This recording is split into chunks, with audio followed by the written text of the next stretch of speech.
rame orderan fiktif sampai truk dipesan. Nih lu apaan? Inilah video viral mobil taksi online datang berturut-turut ke permukiman warga di Jalan Haji Amsar, Cipulir, Kebayoran Lama, Jakarta Selatan. Para driver taksi online ini ternyata merupakan korban orderan fiktif yang dilakukan pihak tak bertanggung jawab. Para sopir ini pun kebingungan ketika sampai di titik penjemputan yang ternyata gang buntu. Apalagi yang mesan taksi tak kunjung datang. Tak tanggung-tanggung, penipuan order fiktif ini berlangsung selama 3 hari. Dengan korban mencapai 200 lebih pengemudi taksi online dan ojol. Modusnya, pelaku menggunakan banyak nama dan cantumkan nomor rumah berbeda-beda. Udah hampir 200 lebih. Iya, taksi online itu. Motor, GoFood, macam-macam. Gak ada namanya. Sama ada 7, ada 9, tapi nama-namanya agak ada. Warga ini ya capek bang, nungguin Grab ya namanya katanya. Orang dia nyari duit, kita bantuin ya, nyari amal aja dah. Aksi penipuan modus order fiktif baru pertama kali terjadi di kawasan tersebut. Di Jakarta, Helmi Syebati melaporkan.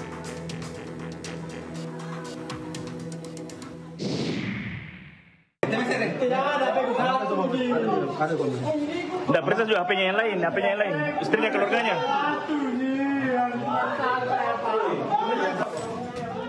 Petugas gabungan Resmo Polda Sulawesi Selatan bersama Polres Bantaeng meringkus seorang pria pelaku perampokan di rumahnya di kawasan Parang Banoa, Kecamatan Palangga, Kabupaten Goa.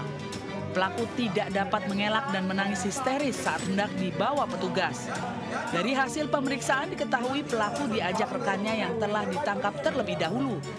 Rekan pelaku mengajak untuk membunuh dan merampok korban dengan iming-iming uang sebesar 1 juta rupiah. Atas kejadian ini, korban sempat mengalami kritis dan dirawat di rumah sakit setempat di Kabupaten Bantaeng. Jadi kedua orang pelaku, salah seorang mengajak satu pelaku untuk melakukan pembunuhan terhadap korban dengan iming-iming 1 juta. Di pada saat TKP, salah seorang pelaku melakukan pemukulan di belakang kepala korban, kemudian membacok dari punggung belakang korban. Pelaku selanjutnya dibawa ke Polres Bantaeng guna mempertanggungjawabkan perbuatannya.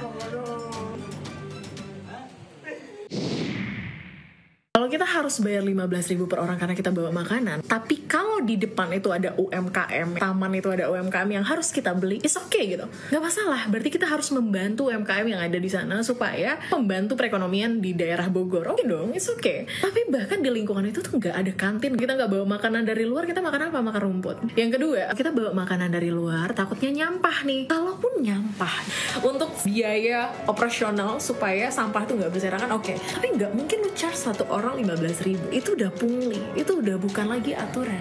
Inilah video pengakuan seorang wanita yang mengaku menjadi korban pungutan liar saat berwisata di Kebun Raya Bogor. Ia datang bersama rombongan dan menggelar acara 17-an pada 11 Agustus lalu. Ia mengaku stafnya dipanggil security dan diminta biaya tambahan Rp15.000 per orang karena membawa konsumsi dari luar. Setelah video tersebut viral di media sosial, pengelola Kebun Raya Bogor membantah tudingan adanya pungutan liar. Pengelola menyatakan terjadi kesalahpahaman, di mana saat itu security mendapati acara lomba tanpa pemberitahuan ke pengelola. Sedangkan uang 15.000 merupakan aturan khusus bagi rombongan yang membawa makanan dari luar. Biaya tersebut digunakan untuk kebersihan serta perawatan kawasan konservasi. Tidak ada pungli. Yang terjadi adalah memang petugas kami menanyakan terkait dengan kegiatan gathering yang dilakukan di dalam kebun raya, karena setiap aktivitas kegiatan apapun di kebun raya itu tentu harus terafiliasi dan terkonfirmasi kepada kami. Jadi mereka datangnya terpisah, kelompok kecil, dan itu waktu masuk di awal itu normatif saja, jadi diberlakukan seperti pengunjung biasa. Nah, ketika mereka masuk, kemudian memilih tempat, lalu mengeluarkan sound system, nah ini terindikasi akan menyelenggarakan acara. Pengelola menegaskan, tiap penyelenggaraan acara di Kebun Raya Bogor wajib mengikuti aturan resmi. Pengelola perlu tahu jenis kegiatan yang akan digelar agar bisa mengarahkan ke lokasi yang sesuai dan menjaga kenyamanan pengunjung lainnya. Dari Bogor, Jawa Barat, Andi Firmansyah, iNews melaporkan.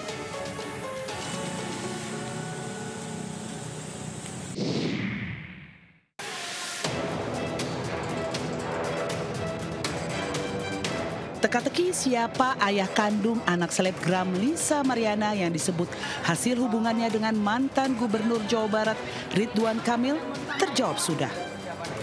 Serangkaian pemeriksaan dan analisis DNA antara Ridwan Kamil, Lisa Mariana, dan anak Lisa yang berinisial CA telah dilakukan Pusat Kedokteran dan Kesehatan Polri. Hasil tes DNA menunjukkan CA bukan anak biologis RK.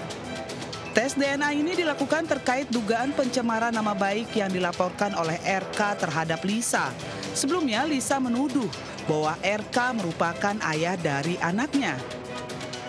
Dari pemeriksaan DNA yang telah dilakukan, diperoleh hasil pemeriksaan laboratorium DNA sebagai berikut. A. Separuh profil DNA cocok dengan separuh profil DNA Lisa Mariana Presley Zulkandar. B. Separuh profil DNA lainnya tidak cocok dengan separuh profil DNA Muhammad Ridwan Kamil.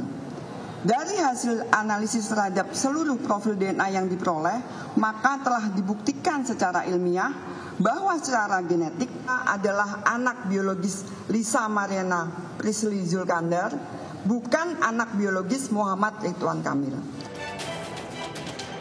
Sementara mantan Gubernur Jawa Barat Ridwan Kamil dan selebgram Lisa Mariana kompak tidak menghadiri pengumuman hasil tes genetik dan DNA di gedung Barreskrim Polri, Jakarta.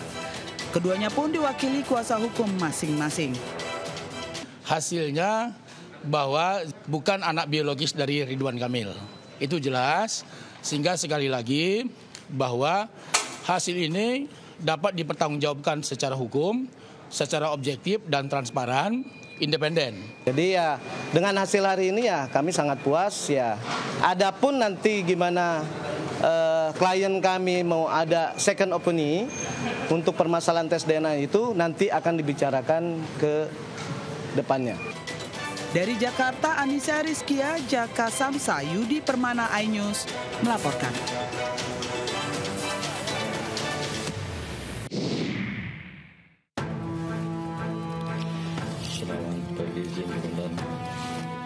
Siapa sangka keputusan asisten divisi 4 perkebunan swasta HS memindahkan kerja karyawannya TS berujung maut.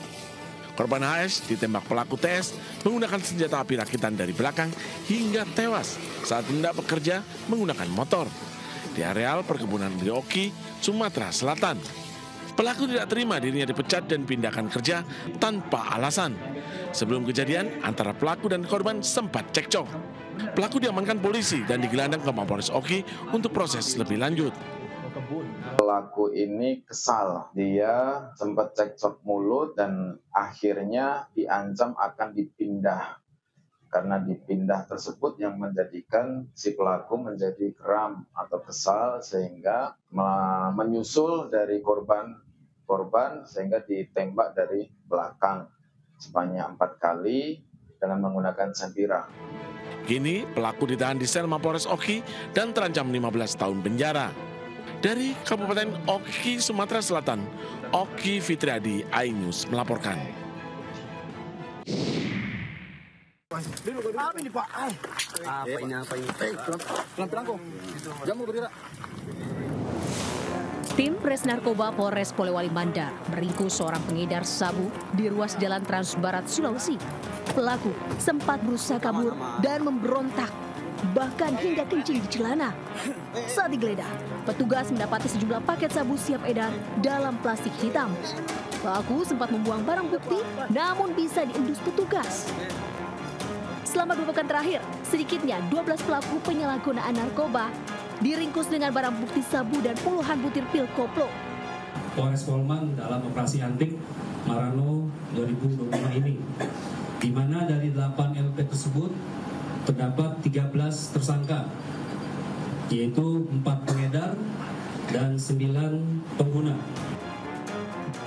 Petugas masih terus mengembangkan kasus guna memberantas jaringan narkoba di wilayah Polewali Mandar. Dari Polewali Mandar, Sulawesi Barat, Huzair Zainab melaporkan.